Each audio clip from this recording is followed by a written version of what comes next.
All right, welcome back, everybody. Today we're going to be talking about lessons learned. That I'm actually reading the card right now. It says lessons learned from my biggest trading mistakes. This stuff, it's always tough, but one of the biggest ways to grow is to admit what you've done wrong and learn from it. And one of the reasons I mentor traders is I've been doing this 17 years. I got started on my own, 2005, 2006. I started trading. I'd always had an interest in it, like really my whole life. I would think back my elementary school. This is the 80s. My dad worked at a factory, farmed at night. My mom was the cleaning lady at the hospital. Like, I grew up as blue collar as it gets on a farm in Michigan. But Dad would get home from his factory job 7 to 3, drop the newspaper, eat dinner, go work at the farm till dark. But I would get the Detroit Free Press. I'd get out the business pages, and all the tickers were in there. I don't remember if there's charts back then. I think like maybe the Dow and the S&P and stuff, but just tickers, just fields of tickers and the previous day's closing price. Okay, and I would look at Apple. I had an Apple II back then.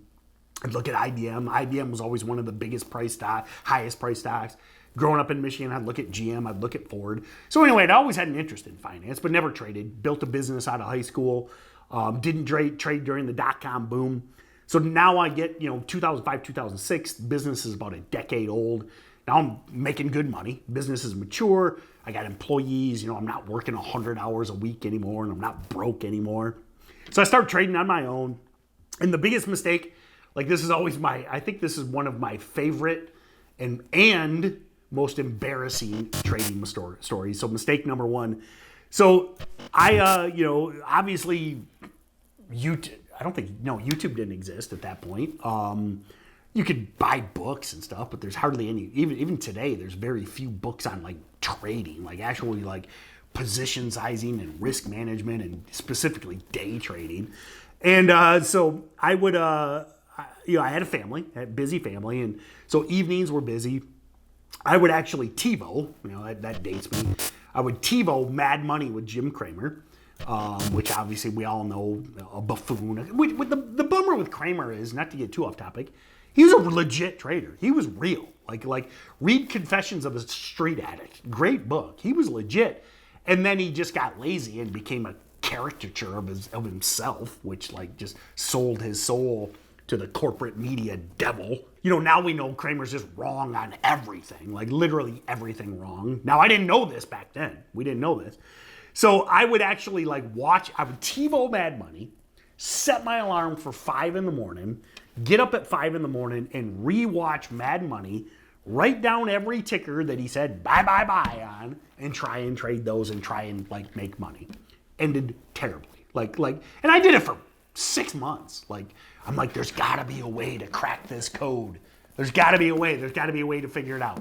I mean, I'm sure I made money on some, but 90% losers. So mistake number one was believing the mainstream media at the end of the day.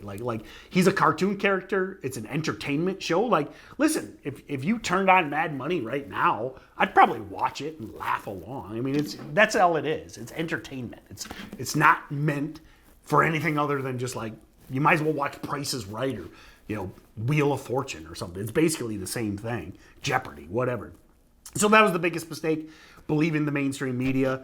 Next was, I started looking for mentors, looking for trade alerts in penny stocks, okay, because I gave up on the real stocks. And, I started just getting in these very dubious rooms, no track record, no bios, just Joey, ceiling coffee table 85, just random weirdos, with random names, you don't even know who they are, and they're posting trades and posting trade alerts. Buy this stock, sell this stock, buy this stock. But, I was okay, this is the way to go. This is back in the Yahoo Finance, news groups, okay? I don't even think they're around anymore. But it was all just pumpers and liars and scammers, but I thought that was the way to go. And so that would have been the next big mistake, was just following alerts from people without a proven track record, people that haven't showed up every single day for 8 years to help show others how to do this like I have, or people have shown up for 20 years to do it like Tim Sykes has. So find someone, if you're going to learn, if you're going to follow a system, find somebody that's been around and like you can actually talk to them and you can actually like discuss ideas and see their track record and see what they've been able to accomplish over the last few years. Next big mistake was trading things that I had no business trading, no familiarity with trading. At this point, this is probably about 2012. And I'd found profitability in penny stocks, particularly shorting penny stocks, was really good at it. Great win rate ratio, started making money. It's a different market today. But, a couple year run of just doing really well, mostly about 90% shorting crappy penny stocks. And if I remember right, it was summer. It feels like it was summer. And it was just kind of slow. And it'd been slow. I mean, remember the market's completely different now. I talk about you guys being spoiled. Like we would go months waiting for, one 100% runner. Now if you go like in the post 2016, post 2020 world, if you go like 2 hours without some massive runner, it's like, what's going on? Okay.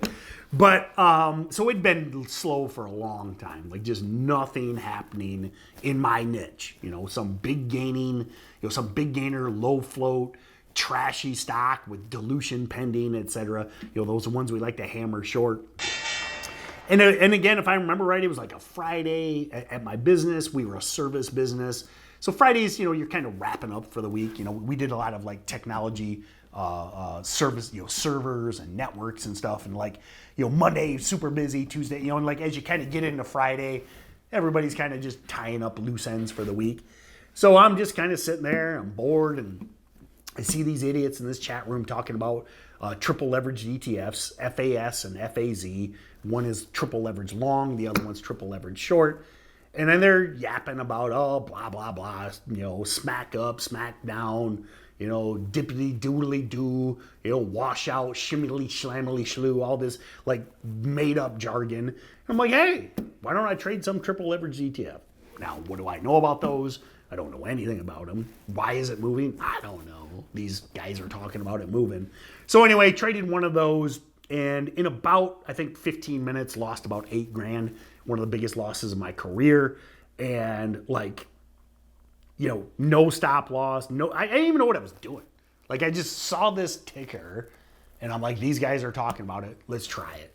And when you don't research it, when you're not invested in the trade, when it's not your idea, like that's one of the big things I'm always cautioning people about getting trade ideas from random weirdos is like, it's very easy, and this is a good point.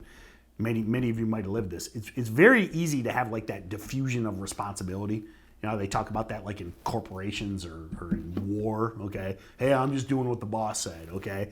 And I think that hey, I'm just doing what the boss said happens in trading, where you enter a position that you haven't researched, you haven't done your due diligence, you're not really invested in the idea, and then you're just like, well, this guy said that. Oh, now I'm down 500. Well, this guy said that. And it allows you, your ego and your mental state, to basically disconnect from it and make it his fault. Okay. Now I know I'm making fun of these jargon, jibbly guys, but hey, I made the decision. But what I was doing back then, when I was down 1,000, 2,000, 5,000, is I was, that diffusion of responsibility. Well, it's his fault. His fault I'm in this. Well, hey, he didn't press the buy button. I pressed the buy button. So, and that's difficult to deal with. I mean, like many of you might be struggling with that if you really think about it. Like if you're like, oh, I'll risk $100, and now you're down 1,000 and you're blaming the other guy, that's a big red alert. So that was the next big mistake. Probably the last one that is just, not being prepared. Those of you that follow me, that follow the channel, like I'm the, if I'm known for anything, it's like I'm the have a plan guy. Like if you followed the channel for a few years, you've heard that 6,000 times. One thing I struggled with once I kind of got profitable is a little bit of hubris, a little bit of, overconfidence. And I would be like, I know what I'm doing. I don't need to stop. It'll work out. and not having a plan. And what that does is you trade a stock and it goes against you. You don't have a stop loss. You have a wishy-washy stop loss, or you don't even have a goal. Like, this is one thing when you're talking these really volatile stocks. If you don't have a goal, it's very easy to overstay. Like, you're up 20, 30, 40, 50%, but then you start seeing Lambos and yachts and all this stuff starts pulling back, and then you give back all your profits, turn a winner into a loser. And that's a lot of just not having a goal as well. So that was one of the last kind of dragons to vanquish. And the process I used, and I still recommend today, like what got me over that hump on that, is I actually started using index cards. I'm kind of old school.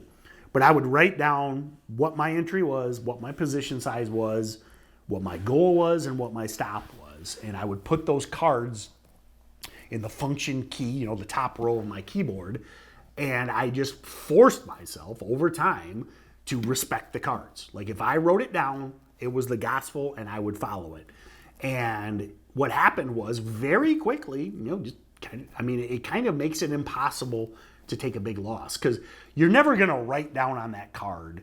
Like, let's say you buy a stock at $1 and your goal is $1.50. You're never going to write down, I'm going to risk, 20, I'll let this go down to 20 cents a share. You're never going to risk 80 cents a share for 50 cents. Now, people do that. I mean, people still holding down at 20 cents, but you'll never write that down. Like, you never would. You're never going to write down, I'm willing to lose $5,000 on a $2,000 position or something, like if you're short in some low float. But people do it. You'll see people take massive losses on short squeezes. So write things down. Use that method, man. I've had a lot of people say, like, it's almost embarrassing, like, to look at that card and be like, I said I was going to stop at 80, and I'm in at 75. Like, it makes you feel like an idiot. Like I am doing this right now. I am making a terrible mistake. And I think that was one of the last things to kind of really get me over the hump on those big losses and break down the ego, because now I decided what I was going to do. It really didn't hurt the ego anymore. The ego wasn't hurt because I'm just following through in what I said I did. I told the wife I was going to pick up the kids, and I picked up the kids. I don't get a trophy. I did what I said I was going to do. I honored my commitment, and that's all there is to it. And I think a lot of people screw that up. So when it comes to avoiding mistakes, I mentioned it before. I've been day trading 17 years. I've been mentoring traders for 8 years. I've made every mistake. I've got every scar. I've seen others make these mistakes over and over again. One of the biggest ways to lessen those mistakes, or even potentially completely avoid them, is to learn from somebody that's got all the scars. And you can do that in the Daily Income Trader System. And you can get a free tour, okay? If you click that link below that says the Daily Income Trader System, that's just going to take you over to a webinar registration page. Register for free. We do them all through the day, mornings, afternoons, nights, even weekends, 100% live, going through exactly what we talked about. And if you like what you see, you can join me in the Daily Income Trader System. But that webinar, the initial webinar, is 100% free, no downside. Click that link and hope to see you there.